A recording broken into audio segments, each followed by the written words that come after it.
Hi everybody, Cody Hunter here and coming at you live from my wonderful bassoon reed making room here at my house.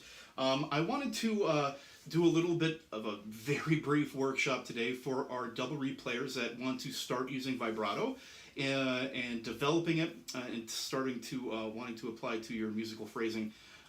So vibrato is, we see with our string players all the time. We can hear it with our flutists, and it's this oscillating of air that, when applied appropriately, is a really great way to make a phrase more musical and make a more musical line. So when you start thinking about using vibrato as a double reed player, what you don't want to do is use your jaw. That's great for other single reed instruments like jazzers, or people in jazz.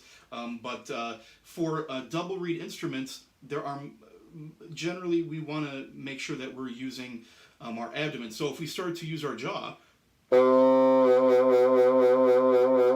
it's just a little bit too wide and a little bit too uncontrolled, an unsavory sort of vibrato. So what we want to think about doing is using our abdomen, and no, not our diaphragm, but our abdomen. It's sort of like when you want to do a belly laugh, like Santa Claus, ho, ho, ho, ho, and you really want to pack a punch. You want to use those same muscles when you are developing your vibrato. If it's happening anywhere further up into your throat, it could be uncomfortable, and that might sound kind of odd. The epiglottal stops, the Elmer Fudd sounds that you might be producing here, think lower. Have the vibrato being produced very low. Okay. Pick a C or a favorite note that oboists may have, one that's going to sound great all the time and that you're very comfortable with playing as you develop this. And then you can move on to playing things like scales or whatever type of long tone exercise that you like to do. So I'm going to pick my favorite note, which is a C.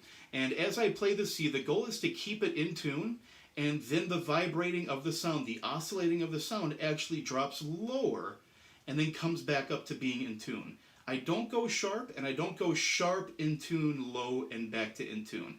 I stay in tune and I drop. And this could be done through a process of playing, diminishing your dynamic, and then crescendoing back up to forte to start incorporating your abdomen muscles. Because we do the same thing when we play piano, medium, piano, and then forte. We want to use those same muscles, that same idea when doing vibrato, and you can do that the same way. So I'm going to pick a note, in this case my C, and then I'm going to pulse my air, my belly laugh, my abdomen muscle once every 4 beats. And I kind of have to get softer and then blow forte to make it happen.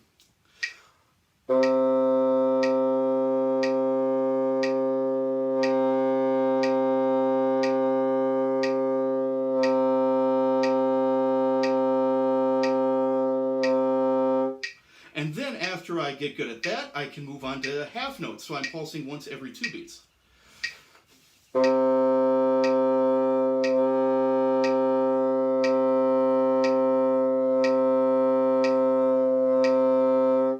And then I can move on to quarter notes.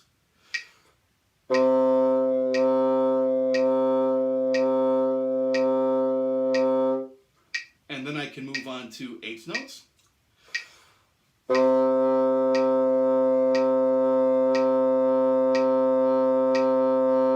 And then I can go to 16ths.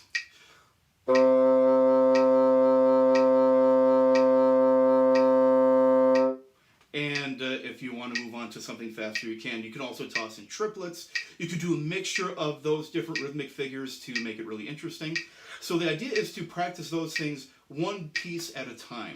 And then you can start to do exercises where you are fluctuating those rhythms, and then eventually you'll be able to sprinkle it into your musical phrasing to make the vibrato really interesting. So it's not one thing all the time, but it's a mixture of different things that create your vibrato, and then to your vibrato speeds, and then how you apply that to your musical phrasing to make it really interesting. So in a nutshell, that's basically a great place to start. Maybe we can touch base again a little bit later to talk about how to more specifically prescribe it to musical phrasing. All right. Thank you so much, and we'll talk to you soon.